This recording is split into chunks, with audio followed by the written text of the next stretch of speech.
अबे ओए, ये मेरी जगह है, तेरी हिम्मत कैसे हुई मेरी जगह पे बैठने की? चल खड़ा हो।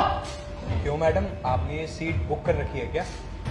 हाँ, मैंने ये सीट बुक कर रखी है, और बुक करना तो छोड़, मैं ये सीट खरीद भी सकती हूँ, और अगर ज्यादा बकवास की ना तो साथ में तुझे भी खरीद लूंगी, समझा? ये क्या गुंडा, इस सीट पे आके पहले मैं बैठा हूँ तो ये सीट मेरी हुई।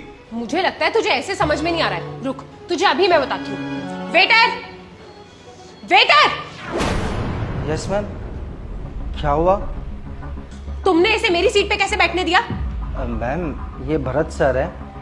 ये चाहे जो मर्जी हो, मुझे इससे कोई मतलब नहीं है। इसे अभी के अभी यहाँ से धक्के मार के बाहर निकालो, और अगली बार से अगर ये मुझे मेरी सीट पे बैठा हुआ दिखा ना, तो मैं तुम्हें बिना किसी वार्निंग के नौकरी से निकलवा दूंगी, समझे? आप गुस्सा मत कीजिए, मैं आपको इससे अच्छे टेबल पे बिठा देता हूँ। एक बात बता, तुझे मैं रोज के 1000 रुपए किस लिए देके जाती हूँ? ताकि तू मेरी बात माने, मेरे ऑर्डर्स को फॉलो करे। अब चुपचाप मेरी बात मान और इसे निकलवा यहाँ से। मैं यहाँ से कहीं नहीं जाने वाला, आप कोई और टेबल देख लो। अबे ओ, अपनी औकात में रह। तुझे पता भी है मैं हूँ कौन और मेरा बाप कौन है? तुझे पता नहीं है ना कि मेरा बाप कौन है, इसीलिए तेरी इतनी जुबान चल रही है। ए वेटर, बता इसे। सर ये हमारे रेगुलर कस्टमर भी हैं, और ये मैनेजर है ना रावत जी, उनकी बेटी हैं। सुन लिया, मैं यहाँ पे हजारों का बिल बना के जाती हूँ। तेरी शक्ल देख के तो लग रहा है तू यहाँ आज पहली बार घुसा है। कभी इतने बड़े रेस्टोरेंट में खाना तक नहीं खाया होगा तूने। ऐसे बदतमीज कस्टमर की तुम कंप्लेंट क्यों नहीं करते? अबे कंप्लेंट करेगा मेरी? चल कर ले कंप्लेंट। एक बात याद रखियो, मुझे ना सिर्फ 2 मिनट लगेंगे तुझे तेरी औकात दिखाने में, समझा? वेट अ सेकेंड, मुझे एक कॉल करना है। नमस्कार रावत जी। नमस्ते मालिक। आज मैं अपने रेस्टोरेंट आ रखा था, और आज यहाँ पे आपकी बेटी भी आई हुई है, और वो मेरे को मेरी औकात दिखाएगी। आपकी बेटी है तो मैंने सोचा आपको ही फोन लगा लूं और आपसे ही पूछ लूं कि इसके साथ क्या करना चाहिए। मालिक, ऐश्वर्या अभी नादान है, मैं उसे समझा दूंगा। अब एक बार मेरी उससे बात करा दीजिए। हाँ हाँ, वो सुन रही है, फोन स्पीकर पे ही है। लो आप बात करिए।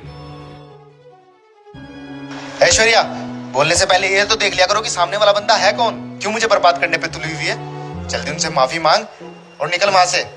ओके पापा, मैं माफी मांगती हूँ। ठीक है रावत जी, मैं आपसे बाद में बात करता हूँ। I am so sorry sir, please मुझे माफ कर देना। मुझे नहीं पता था कि आप वडेरा सर के बेटे हैं। सॉरी। जब इनके जैसे बदतमीज कस्टमर यहाँ पर आकर ऐसी हरकतें करते हैं तो तुमने मुझे बताया क्यों नहीं? और अगर मैं नहीं था तो पापा को तो बता सकते थे। माफ़ कीजिए भरत सर, हाँ आपको तो पता ही है ये रावत जी की बेटी हैं, तो इसलिए हम कुछ कह नहीं पाए। और इन्होंने तो हमें धमकी भी दी थी कि अगर हमने सर को या आपको बताया तो ये हमें नौकरी से निकलवा देंगे। और सर नौकरी छूट जाने के डर से हमने किसी को भी नहीं बताया। अगर अगली बार से ऐसे कस्टमर आए और तुम्हें डराने की कोशिश करें, पापा को जरूर बताना। जी सर। चलो ठीक है, तुम अब काम करो। ठीक है सर। तुम्हारे पास पैसा है, इसका मतलब ये नहीं कि दुनिया में तुम हर चीज खरीद सकते हो। शायद तुम भूल रहे हो कि इस दुनिया में तुमसे भी पैसे वाले लोग हैं जो तुम जैसे 100 लोगों को खरीद सकते हैं। अगली बार से ना मेरे रेस्टोरेंट में अगर घुसना हो तो अपना एटीट्यूड बाहर छोड़ के आना, वरना मत घुसना यहाँ। अभी अपने पापा को देखो, कितने सुलझे हुए इंसान है, और एक तुम, एक नंबर की बदतमीज।